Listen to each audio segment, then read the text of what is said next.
Welcome, this is the Uwasa of the Eternal Sakura. What is in Uwasa? Don't worry about it. The important part is that she's a pretty darn good DPS who has a lot of caveats attached to it. So, for some reason she's Aqua type and she's an attacker. So, Aqua type is weird because she's literally a tree, rather like she's the avatar of a tree, and she attacks with a light blade. So she's either forest or light type. Why is she water? We don't understand. All her attack animations scattered cherry blossoms.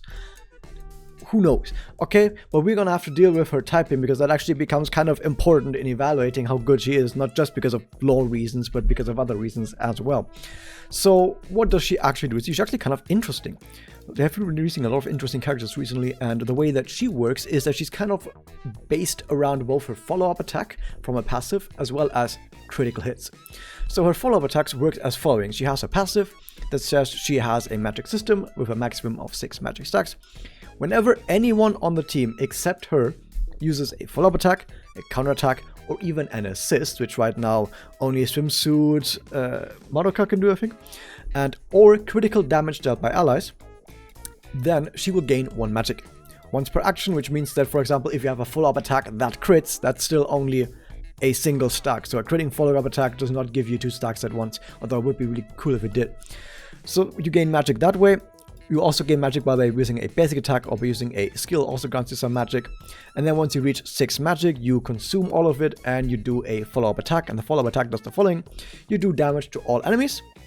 And then you give yourself a permanent buff for the rest of the fight. Permanent, by the way, in this case becomes because it comes from an ability. Because it comes from an ability, that means it cannot be removed with buff removal even. So if an enemy does that to you, don't worry, those buffs that come from abilities cannot be removed. So you gain critical rate 10% up to 30%, critical damage by 10% up to 30%. So 30% crit rate, 30% crit damage.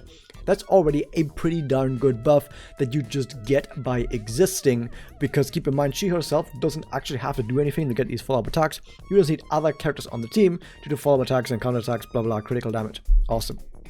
And on top of that, you get a little bit of MP, because usually follow-up attacks don't give MP, but this is actually one way that you can sort of boost her MP a little, because usually attackers don't use their skill outside of the enemy being broken, which can lead sometimes to then getting their special a bit later than they're supposed to, because basic attacks give less MP, but this counteracts that a little bit. And also a special attack costs 90 MP. So the ability is sort of supposed to counteract the fact that her special attack costs a little bit more MP than usual. So that helps out with that. Then you also have her skill, which also does damage to all enemies. We can already see she does damage to all enemies with basically every single one of her abilities except her basic attack. And her ability also, her skill also has the following. Aside from just hitting all enemies, it also gives you another buff. Wow, 40% weak element damage. That's a lot. 40% is quite a lot. Awesome. And another 20% crit rate. We're already at like 60% crit rate, because this gives 30, this gives another 20, so that's 50, but you also have 10% yourself, so that's already 60% crit rate. Okay, that is quite a lot. That is quite a lot. And also 2 magic, like I said. So then, after, of course, the enemy breaks, you're going to use a special attack. What's the special attack do? Well, it also does damage to all enemies, as you would expect. And you also gain 20% crit rate just for the special itself. So the special itself also has 20% extra, which means that, yeah, even with just the skill and the ability fully stacked, and with your basic crit rate that you have by just being high magic level, this special already has an 80% chance to crit. That is pretty darn good. Then on top of all of that, it also gives you another buff. Awesome, even more buffs. Crazy how many buffs we're getting with her. Like, we're getting an absolute insane amount of buffs with her. Then she also gives us a buff that does follow-up attack damage dealt 60% for 2 turns, which is going to be up most of the time once you start specialing. Awesome.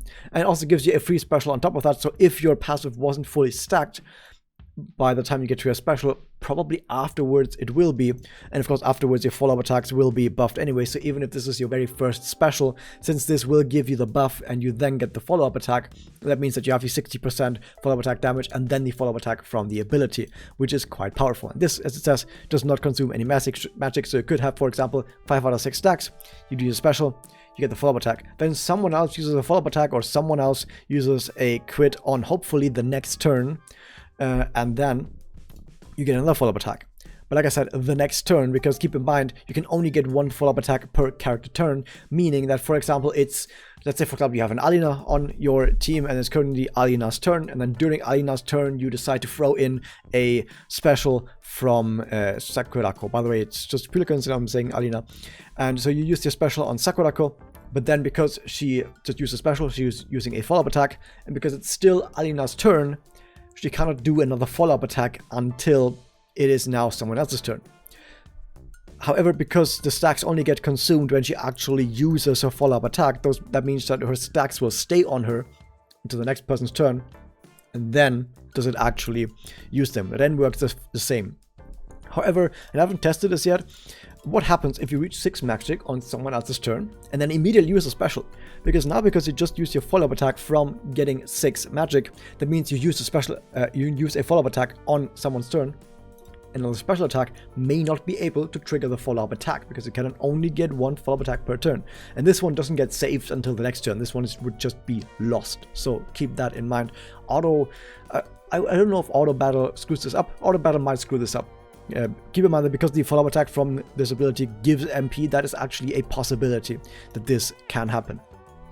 But overall, we can already see we have a lot of buffs that she receives from all of her abilities, from her passive, from her skill, from her special attack, and it doesn't end there. Because you can also give buffs to other people with the support, and the support is pretty darn good. It's one of the best supports out there. So a lot of supports give you just some attack percent or damage percent, but right now it's very easy with a lot of buffers that also buff attack percent and damage percent to just have too much attack and damage, and the more you have of the same type of buff, the less that buff is worth. So if someone, for example, has 200% damage up and 200% crit damage up, you don't want to give them more damage percent and more crit damage percent. What are they missing? They're missing attack percent. Okay, so give them some attack percent. You want to have as many different types of buffs as possible to increase damage the highest amount. That's usually how it works in this case.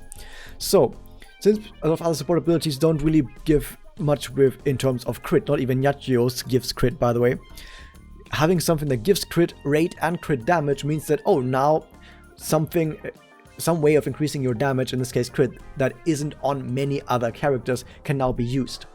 That's really nice. Specifically characters that actually want crit, like for example Madoka or Yachio, for example, they love this one. They're absolutely fantastic with this one. So yeah, looking pretty good so far. Still doesn't end there. Like here's her EX Crystallis. Her EX Crystallis, which sadly I don't have yet, gives 10% crit rate and 20% crit damage to the follow-up attack. Only to the follow-up attack, sadly. But yeah, that's another 10% crit rate, so if you're doing the math, we had 90% crit rate for her special and 70% crit rate for everything else.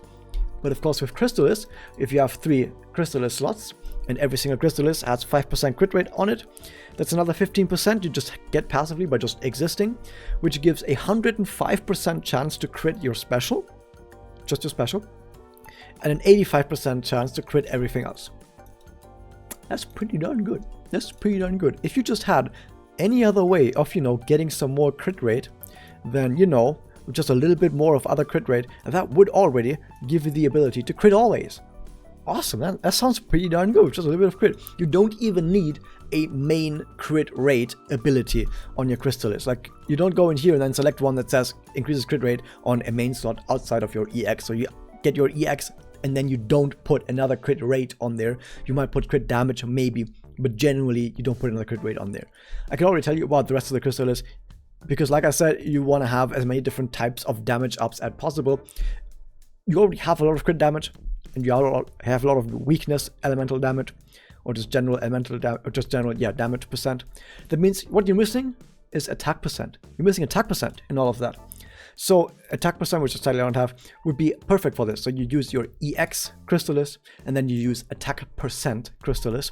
And then for the third one, I'm not sure what you can use for the third one. You could theoretically use follow-up attack, but that one is not very good because follow-up attack is only part of your damage, and you much rather buff all your damage. You could take more weakness damage, you could take elemental damage, you could take weakness damage. Any of those would work. You could take crit damage. You can kind of get wild with the third one. Like the third one could be basically anything, but you definitely want to use attack percent for the second one, and the other one is your EX Crystallis. Awesome. Can we get more buffs? Yeah, A2. Awesome. A2, look at that. Now, I'm going to skip A1 because everyone has A1 who's an attacker, so that doesn't really matter. But yeah, look at that. Oh my god, follow-up attack damage 30%. Oh my god, even more. Special attack critical damage 30%. Oh my god, even more. how many buffs are we at like right now? We have so much damage percent, we have so much follow-up damage percent, weakness damage percent, we have special attack crit rate, general crit rate, we have special attack crit damage, we have general crit damage, we're so saturated on so goddamn many buffs that you start asking yourself, where are these buffs going? Is the base attack good? Base attack sadly isn't that good. She's on the lower end of base attack in terms of other attackers. But generally, the fact that she's getting a lot of self buffs might lead you to believe that you might not want to play another buffer next to her, or too many buffers next to her, and that is the case. You don't want to play 2 buffers next to her if you can help it, because you're already oversaturated on so many buffs. The more buffs you have, the less those buffs become worth. So 2 buffers might not be a good choice. But what about a debuffer? So debuffers would be really nice, because debuffer is another way of increasing your damage that isn't saturated by just the attacker themselves. So that's perfect. Also, wouldn't it be great to have someone who buffs attack percent? Yeah, attack percent would actually be really good. So someone who gives a lot of attack percent would be really, really nice. So you can kind of see where this is all going. Generally, any 5-star debuffer is going to do fantastic with her. Basically, every single debuffer is also AoE or hits multiple targets, which is perfect because Sakura is so focused on AoE damage. With most debuffers being AoE, yep, you don't have to worry about not debuffing everyone. So for example, here you have Tsukasa who debuffs every enemy and makes them take more damage. Great, basically, yeah, most debuffers do that. But specifically, wouldn't it be nice to also have more follow-up attacks? Because like I said, every follow-up attack gives her more magic, and the more magic she has, the more follow-up attack she gets, which also means more MP, and she stacks her buffs faster. Everything is better. She gains a lot of buffs to specifically her follow-up attack damage as well, so it also does a lot of damage. Yeah, you want to have as many follow-up attacks as possible. And wouldn't it be great if the debuffer also did follow-up attack damage? She's kind of, Ren might actually be the best character in the game for Sakura to stand next to. If you have a Ren, even if she's A0, put her on any Sakura team. Just do it. You both want the debuffs for buffing her damage as much as possible, because debuffs work great with her because she already has so many buffs. And then secondly, so many follow-up attacks. All these follow-up attacks work wonders in giving her even more of her stacks. Now what else can we do? Like I said, attack percent is still not saturated, so having someone who buffs a lot of attack percent is great. And generally, Mabayu is also perfect for setups where you just want one character to do a lot of damage. Now of course, the Ren is actually the person on this team right now who does the most damage because my Sakura isn't built. But generally, if you want your attacker to be the most attackerist attacker ever, you put a Mabayu on that team and you just give her as much as possible.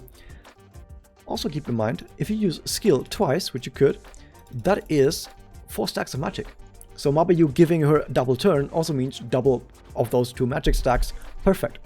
Already great. So yeah, Mabayu generally also works really well here. So this is like the prime combo, I would say. The other 2 are a bit whatever.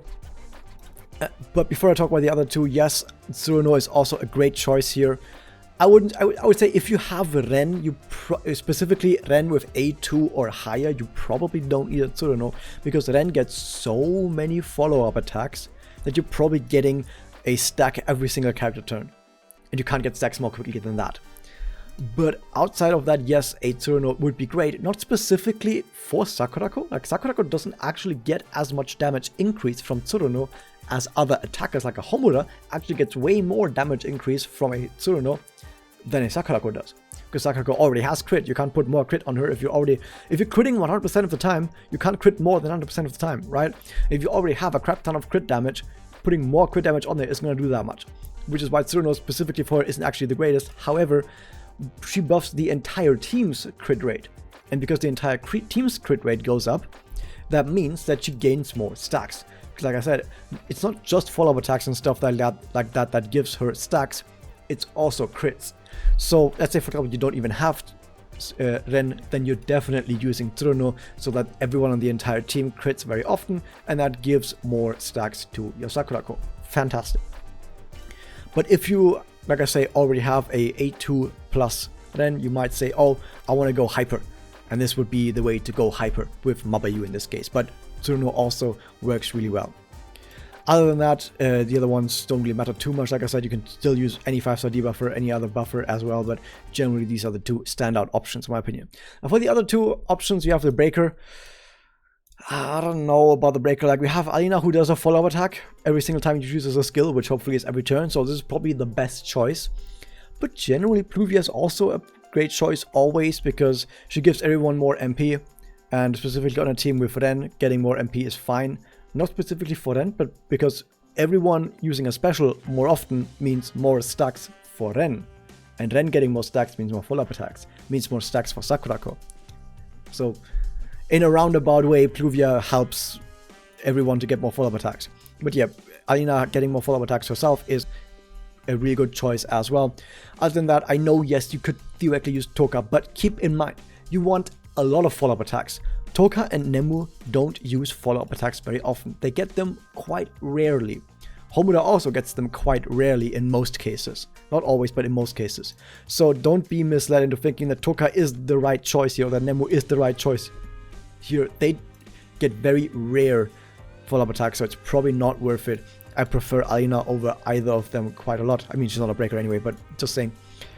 And I prefer both Pluvia and Alina over Toka any day of the week, unless of course it's specifically only an enemy that's weak to fire, and they're not weak to light, and they're not weak to void. I mean, all of that stuff, of course. As far as the sustain goes, there's basically two options. You can use your Iroha, double Iroha, because specifically with the EX you get 20% crit rate, which is about as much as you need for Sakurako to gain 100% crit rate. Awesome. And just generally, it also gives a little bit more attack percent. It gives like 20%, yeah, 20% attack up, which, yep, that's great. We need attack percent. Great. So double Iroha is probably the best choice for this. But of course, if you don't have double Iroha, or you don't use her, or you're dying because double Iroha doesn't actually do that good of a job of keeping your team alive, another great option is, of course, your Sana. Because Sana, of course, also gives more crit rate to the entire team. With her passive, gives 15% crit rate, which is exactly what you need to get exactly 100% crit rate with everything that I said earlier, with the EX Crystallis, with all the Crystallis substats being a crit rate and all that stuff. So that perfectly helps out that as well. But like I said, theoretically double Iroha would be the slightly better choice because it also gives attack percent. And yep, that's just that's a choice in my opinion. As far as portraits go, yes, attack percent. Like I said, you kind of want attack percent because you don't have that much by yourself. But specifically with a Mabiyu, you have so much attack percent. You might also actually take the crit damage percent. I would say they're rather even on most team between these two. Yeah, this one's slightly higher base attack and it has 2.5% more crit damage than this one has attack percent. But I would say they're kind of even. They're kind of even because she already has so much crit damage, but she has so little attack percent. Yeah, they're mostly even, I would say, on this. And as far as supports are concerned, the general support for attackers is still Oriko because 25% elemental weakness damage, and of course AoE, you're using her in AoE scenarios, which means the secondary effect of this is going to be at maximum strength if you're fighting 5 enemies, so this is easily the best out there. Other than that, yeah, I guess maybe Momoko, but even that is not that great. You can see a little bit of crit damage from Yachio, but yeah, that's not that much. The extra MP might be very helpful, so it's still a decent choice. So it's not a bad choice. You can definitely put Yachio on there, but just saying that Oriko is a much better choice overall, and you'll probably use Oriko. But if you don't have Oriko, yes, you could also put a Yachio on there if you felt like it. That's so much for that. So overall, what can we say about Sakurako? We can see that she has a lot of self buffs, like an absolute crap ton of self buffs. She gets close to, if not to, 100% crit rate just all the time for everything. That's perfect. That's fantastic. And with that, she gets a lot of follow-up attacks. The follow-up attacks get buffed a lot. They do a lot of damage. She hits all enemies. She generally, because she has so many self buffs, can hit really high numbers. She looks absolutely fantastic just by herself. Okay, so that's the baseline I want to start at. She's actually a fantastic attacker that does a lot of damage, and even in single target it does a decent amount of damage. But, and then here sadly there's where everything kind of falls apart a little bit. She is an unlimited Aqua attacker, which means that she stands next to Yachio. Of course, Yachio is really good for single target damage. She's perfect for single target damage. Better than Sakurako, of course. So if you have a Yachio and a specifically single target scenario, you're using Yachio. Okay, so already Sakurako is only ever gonna get used in Aqua anyway, and now can't be used on single target because there's just a better single target choice. So it has to be specifically AoE Aqua. And then we run into a completely different problem that's not even her fault specifically. Oh look, there's Swimsuit Sayaka, who is really, really good. Now I have her A5, ignore that, I got really lucky, like really lucky. I got her in like 200 rolls, I got her to A5. But she has, here's Swimsuit Sayaka, and Swimsuit Sayaka, as it turns out, is also fully AoE. And as it turns out, is really, really good at what she does.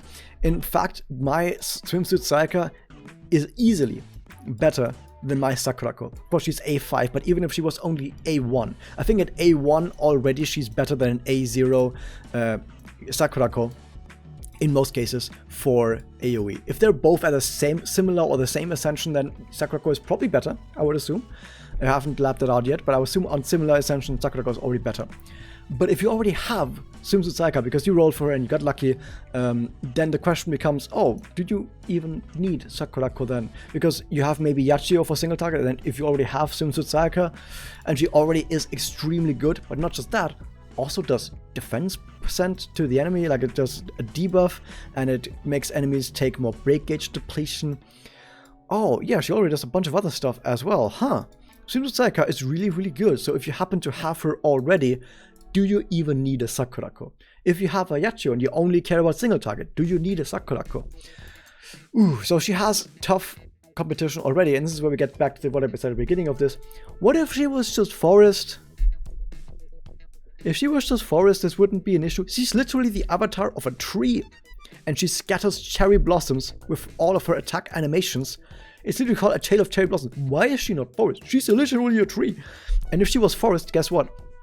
There is no unlimited or just any AoE Forest attacker. Awesome. And the only choices there are of Forest attackers are either 4-star, which you're not going to use because on high-end content 4-stars just have way too little base attack, or you have Swimsuit Mami, who is limited, and not many characters and not many people actually roll for that character, so that's not very helpful. So yeah, if she was Forest, she would actually be really good. And on top of that, you could actually put a different debuffer here as well. You could put Nemu next to her as well, because Nemu buffs Forest damage. And this makes lore sense as well, because Nemu and Sakurako, they're like Nemu is basically her mother in a way, because, you know, she's called Sakurako Hiragi. So yeah, it's kind of, wouldn't it make so much sense if she was actually Forest? Not just from lore-wise, but also gameplay-wise, because it would be much better for her gameplay if she was actually Forest as well. Now she kind of looks really odd. However, it doesn't even end there. The caveats continue. Because here's another caveat. She actually needs to be able to get many follow-up attacks, because she needs follow-up attacks to stack her passive, and a lot of her kit revolves around buffing her follow-up attack damage. Like, she gives herself buffs to follow-up attack damage and then gains bonus MP from follow-up attacks and all that stuff. She wants to get as many follow-up attacks as possible.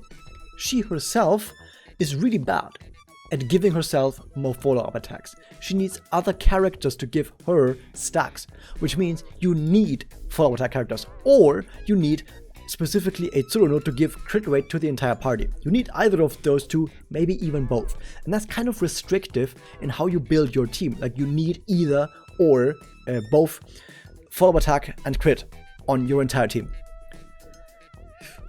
That's another caveat that you have to worry about, that, like, yeah, if you want to play the Ren, for example, now you have two elements, Aqua and Void, and if the enemy is not weak to Void, Ren might take a lot of damage, it might just die on high-end content. That's a problem.